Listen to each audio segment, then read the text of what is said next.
మాలల సింహగర్జన సభలో మాజీ మంత్రి శంకర్రావు మాట్లాడుతున్నారు. లైవ్ చూద్దాం.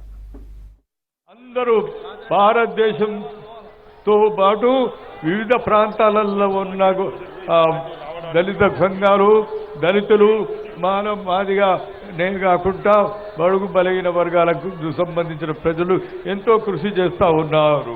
వాళ్ళు మళ్ళీ ఏదైనా ఆల్టర్నేట్ మార్గాన్ని ఇచ్చేస్తుంది గురించి కేంద్ర ప్రభుత్వము ప్రత్యేకంగా నేను మనవి చేస్తూ ఉన్నాం. వాళ్ళు ఇది చేసే విధంగా, అదేవిధంగా సమగ్ర కులగణనపై డిసెంబర్ 10 తారీఖు మరి ఇది చేసినారు. నేను ప్రత్యేకంగా ముఖ్యమంత్రి రేవంత్ రెడ్డి గారితో మనవి చేస్తూ ఉన్నా. చాలా జిల్లాలలో ప్రత్యేకంగా ఇక్కడ హైదరాబాదులో గచ్చిబౌలి దగ్గర, అదేవిధంగా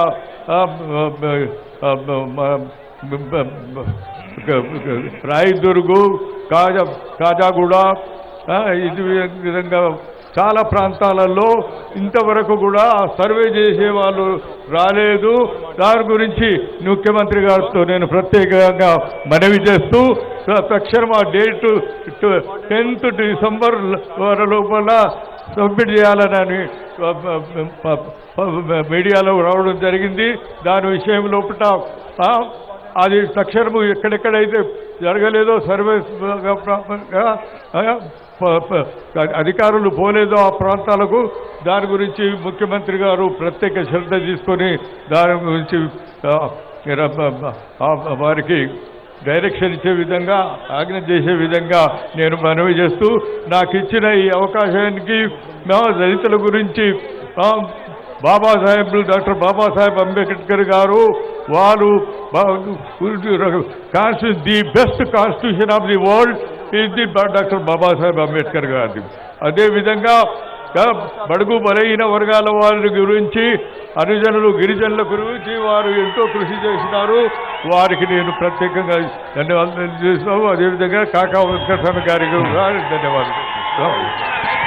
థ్యాంక్ యూ డాక్టర్ సాబ్. కాకా వెంకటస్వామి మాలల కోసం కొట్లాడా? కాదు, బడుగు బలహీన వర్గాలు అందరి కోసం గుడిసెల వెంకటస్వామిగా పేరు పొందిండు.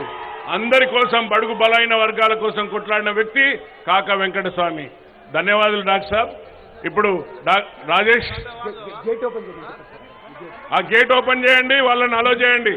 ఇప్పుడు మన అందరి అభిమానాన్ని చూరగొన్న రేజన్ల రాజేష్ సింగర్ తన యొక్క మాలల కోసం ఇన్ని రోజులు పోట్లాడలేదు, ఎప్పుడు కూడా మాలల కోసం మాట్లాడలేదు.